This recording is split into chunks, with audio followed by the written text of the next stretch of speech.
two Waterford people here, and you know the Tipperary people all go to Tramore. They go for the summer, and then they come home that evening when the summer is over. But anyway, this is a story about that. It's called Mammy's Day in Tramore. Why not don't break down? We'll get to him. My grandmother, yeah.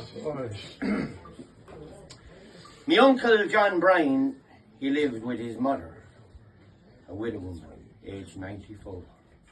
But she died of a sudden after eating black pudding from a pig who died 3 weeks before.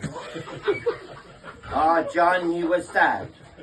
Sure, it was the only pig that he had, and now it lay dead at his feet. Though his poor heart was breaking, he said he'd not waste the bacon, for himself and his mam loved red meat. A barrel of salt he procured, and the bacon he cured. He hung it up on a hook o'er the fire. Such a fine hunk of meat, with no best before date, and no word on when 'twould expire. In the weeks that passed by, every morning a fry, they had 2 pork chops each round midday. For dinner 'twas bacon, and if I am not mistaken, 'twas crew beans and drisheen for the take. But one Friday night, John awoke with a fright to hear his mam give a strange cough. He rushed to her side. In his arms, sure she died. Her last words, "That pudding was off." Well, John was distraught, but his very first thought was, perhaps he'd not let her go. They'd been together for years, shared the joys and the tears. Without her, so where could he go? Though at 15 he'd left school, he was nobody's fool. Not brilliant at figures or words, but from a tutor named Bernie, he had learned taxidermy, how to stuff small animals and birds. So armed with this knowledge from St. Sheelan's College, he set to work with great care. And he worked through the night so his mam would look right. He even put a perm in her hair. When the job was complete, well, me granny, she looked neat, dressed up in her fine Sunday best, with her hat on her head. If you didn't know she was dead, and by God, you'd never have guessed.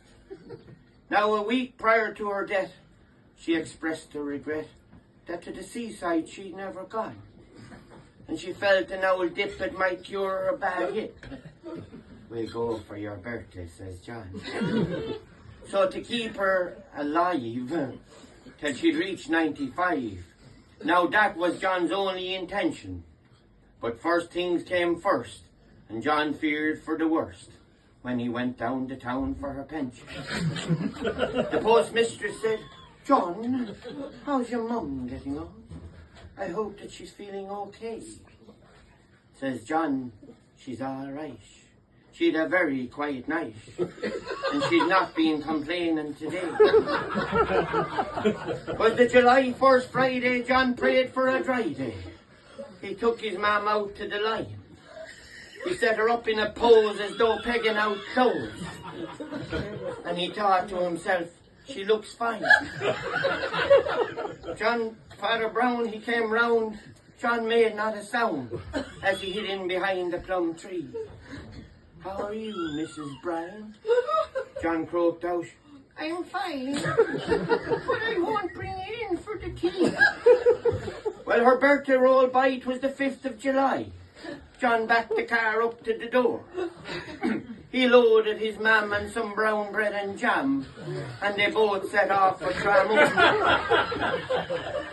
Well, he reached the seashore around 3:15. He found a quiet spot on the beach. He had £20 in a jar, cost him £3 for the car. That left him with £8.50 each. He pulled out a deck chair, put his mam sitting there, as though she was having a nap. Poured himself a small paddy, offered mum some my waddy, and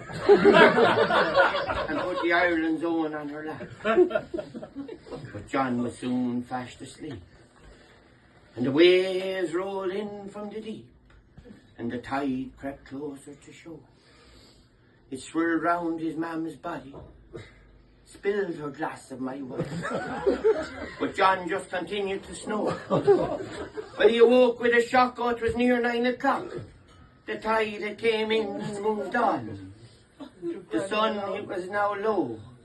John said, Mammy, we'll go. But your mammy was already gone. He looked out on the tide. Oh, Mammy, he cried, as he watched her sail over the foam. With a tear in his eye, he waved her goodbye. Then he packed up his stuff and went home. Though his ma was recovered, his deed was never discovered.